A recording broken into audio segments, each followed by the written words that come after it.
Whether it's St. Patty's Day or any day of the year, this spin on a classic patty melt will be your new favorite sandwich. So this sandwich takes a twist on a classic patty melt by mixing corned beef with ground beef, then creating your patties. And I've got some Guinness braised onions, some marble rye, and an Irish cheese to top it off.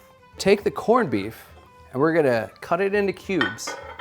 You'll typically see this called corned beef brisket or possibly corned beef brisket flat. Then we'll process it here in the food processor to give it the consistency of ground beef, then we'll mix them together. All right. So it's important for that corned beef to be fully chilled when it goes in. Too warm and it'll mush it up a little bit, so you want it nice and cold when you put it into that food processor. Go ahead and put that directly into our ground beef. So now we'll take this and thoroughly combine the two. But by combining it 50-50 with ground beef, it has a better texture, more towards a classic hamburger patty. But 50% corned beef does add that flavor, and you'll definitely taste the corned beef in here.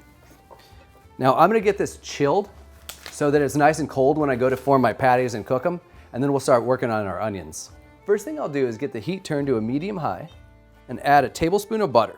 All right, now that the butter's all melted, we'll add in the onions. So I'm not fully caramelizing the onions. I'm just starting to cook them so they're a little bit tender, and then we'll add the Irish stout and let them simmer in that until it cooks down and glazes them.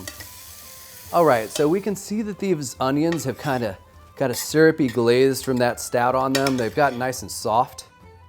So it's time to get those off the heat to let them cool down just a little bit.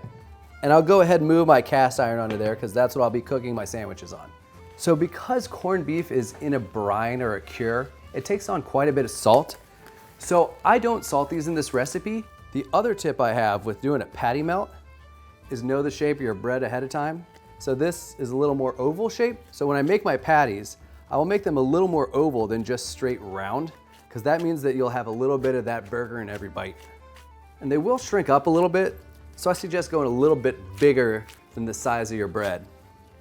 Now that we have all the patties made, we're gonna go ahead and start cooking. Get a little canola oil in this pan just to prevent any sticking.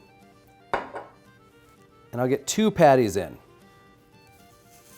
So this recipe yields 6 patties, but depending on the size of your pan, you may need to work in batches. I prefer to have a pan that's a little too big rather than crowding it and not getting a good crust on your patty. Since I want these patties to have a little bit of bite, I'll season each one with a little bit of pepper. There are a lot of spices in the brine to corned beef, so again, I'm taking it easy on how much I'm seasoning the patties. So these patties have started to develop a nice crust on the one side, so I'll give them a quick flip. I think these are good and ready, so I'll pull these out of the pan.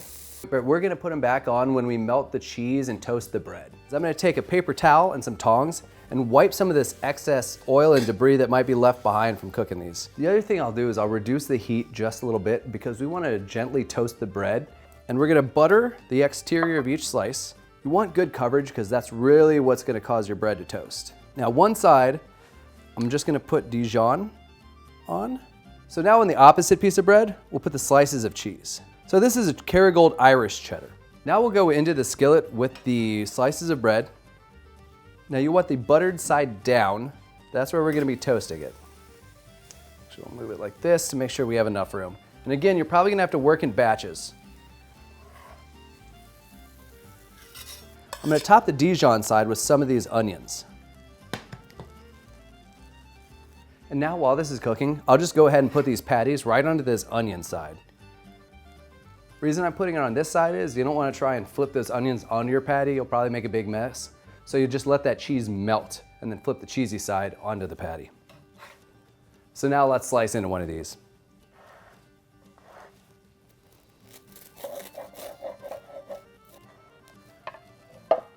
So you can see that gooey cheese. And again, that pinkness you see, it's because of that corned beef. It's gonna change the color of the meat a little bit, but it is fully cooked through. This is an awesome recipe to use when you see corned beef at the store and want to try something a little different. So what's your favorite thing to cook for St. Patrick's Day? Let us know in the comments below, and thanks for watching.